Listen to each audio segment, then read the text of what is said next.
2018 में मुजफ्फरपुर के बोचहा से एक लड़की गायब हो जाती है और उसके पिता पुलिस थाने में जाकर इस बात की रपट लिखवाते हैं कि हमारी बेटी का अपहरण हो चुका है।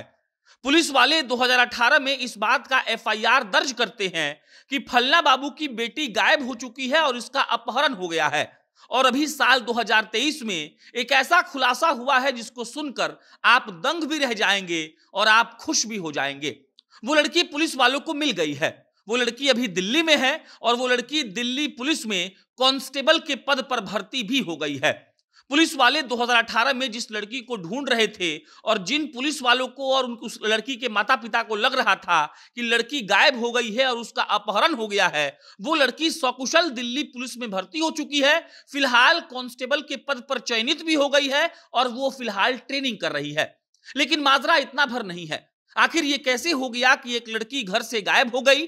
माता पिता को लग रहा था कि लड़की का अपहरण हो गया है, लड़की को किसी ने उठा लिया है, लेकिन सच्चाई ये है कि वो लड़की दिल्ली में थी और दिल्ली पुलिस में फिलहाल वो कांस्टेबल के पद पर तैनात है। अब समझिएगा इस किस्सा को।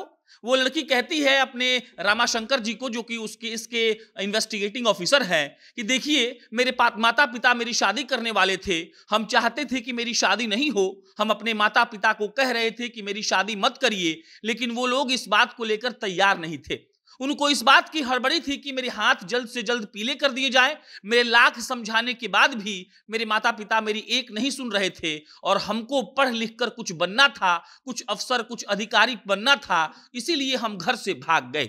ये लड़की जब ये किस्सा सुनाती है रामाशंकर जी को, जो उनके आईओ हैं यानी कि इन्वेस्टिगेटिंग ऑफिसर, तब रामाशंकर जी एकदम से खुश हो जाते हैं। और उसके बाद अब वो लड़की 2023 यानी कि इस वर्ष आएगी मुजफ्फरपुर के बोचहा में अपना बयान दर्ज कराने के लिए। मतलब ये कि जो केस उस लड़की के पिता ने ये कहते हुए कराया था कि हमारी लड़की को किसी ने उठा लिया है, उसका अपहरण हो गया है, उसी केस में बयान देने के लिए वो लड़की दिल्ली से यहां आएगी और फिलहाल वो दिल्ली में कांस्टेबल के पद पर चयनित हो गई है और अभी वो ट्रेनिंग कर रही है। रामाशंकर जी जो उसके आईओ हैं, वो इस बात की तहकीकात कर रहे थे कि आखिर जो लड़की 2018 में गायब हुई वो अब तक क्यों नहीं मिली। पुलिस को इस बात का सुराग मिलता है कि वो लड़की दिल्ली में है और उसके बाद जब पुलिस वाले उस लड़की के पास पहुंचते हैं तो मालूम पड़ता है कि वो लड़की तो दिल्ली पुलिस में कांस्टेबल बन गई है। उस लड़की से जब सब कुछ पूछा गया तो उसने बताया कि हम भागकर दिल्ली आ गए थे, दिल्ली में आकर हम काम भी करते थे और पढ़ाई भी करते थे। वो लड़की कहती है कि हमने कई सारा एग्जाम दिया, कई एग्जाम निकला, कई एग्जाम नहीं निकला, हम पढ़ाई अपना नहीं छोड़े, हम लगातार पढ़ाई कर रहे थे और हमको पता था कि हमको अपनी जिंदगी में कुछ करना है, इसीलिए हम अपने माता पिता से संपर्क भी नहीं साध रहे थे, उनको बता भी नहीं रहे थे कि हम कहाँ हैं, ठीक हैं कि नहीं है, क्योंकि हमको पता था कि अगर उनको मालूम चल जाएगा कि हम दिल्ली में हैं तो वो लोग हमको आकर यहाँ से ले जाएगा और मेरा शादी करवा देगा।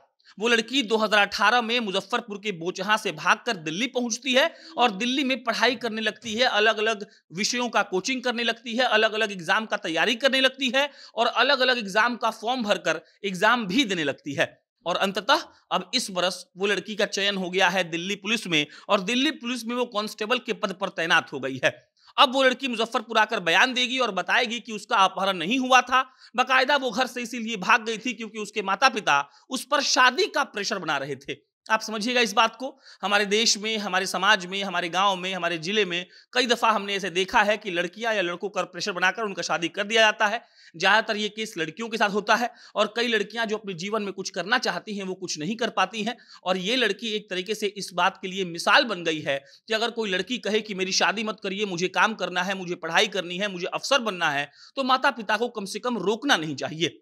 अगर उस लड़की के माता पिता ने उसको नहीं रोका होता तो उसको दिल्ली भागने की जरूरत नहीं पड़ती और परिवार वालों की सपोर्ट से अगर उसने अच्छी सी पढ़ाई की होती तो हो सकता है कि कांस्टेबल से भी बड़े पद पर आज वो रहती। लेकिन दाद देनी होगी ऐसी हिम्मती लड़की की जो अपने घर से भागकर 4-5 साल दूर रहती है, अपने पिता को, अपने माता को फोन नहीं करती है, वहां पर काम करती है, कोचिंग करती है, परीक्षा देती है, लेकिन डटी रहती है और अंततः वो लड़की कांस्टेबल बन गई। फिलहाल वो कांस्टेबल के लिए चयनित तो हो गई है, लेकिन अभी ट्रेनिंग पीरियड में है और अब इस केस का समापन भी हो जाएगा, ये केस समाप्त हो जाएगा। और जो लड़की के पिता ने अपहरण का केस किया था, वो इस बात को बयान को लेकर, जब वो बयान लड़की दर्ज कराएगी कि हम भागे थे, हम खुद से पढ़ने के लिए गए थे, मेरे माता पिता का प्रेशर था, तब ये अपहरण वाला केस अपने आप समाप्त हो जाएगा। लेकिन ये कहानी आप तक पहुंचनी इसलिए जरूरी है ताकि आपको भी इस बात का सनद रहे कि अगर आपके घर में आपकी बहन, आपकी बेटी कोई ऐसा कुछ बोले तो आपको उनकी बातों पर ध्यान देना है, ना कि अपने जिद पर अड़े रहना है कि तुम्हारी शादी कर दी जाएगी। बाकी इस पर कोई अपडेट आएगी तो आपको हम इत्तला करेंगे। मेरा नाम प्रशांत राय है, आप जनता जंक्शन देख रहे थे। बहुत बहुत धन्यवाद।